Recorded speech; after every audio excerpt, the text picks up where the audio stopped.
हेबो छात्र संसद निर्वाचन एही प्रश्न सबुबेले उठी आसुथुबा बेले केबे हेबो कॉलेज इलेक्शन से नहीं ग्रीन सिग्नल देइछंती उच्च शिक्षा मंत्री सुरज सूर्यवंशी। तेबे दशहरा पूर्व कैंपस निर्वाचन सरिबो बोली सूचना देइछंती सुरज सूर्यवंशी। मंत्री कहिछंती कॉलेज इलेक्शन पई चिंता करुछि उच्च शिक्षा विभाग, एणु सठिक समय रे सबु शेष करबाकू प्रयास जारी रहिछि।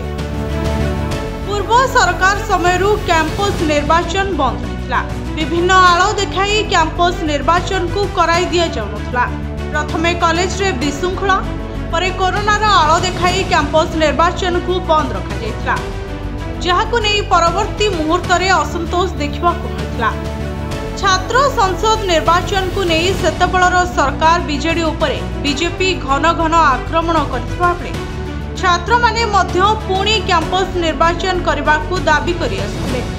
एबे बीजेपी क्षमता को आसीछि आ उच्च शिक्षा मंत्रींकर ग्रीन सिग्नल परे छात्र संसद निर्वाचन हेबा नै आशा बढ़िछि।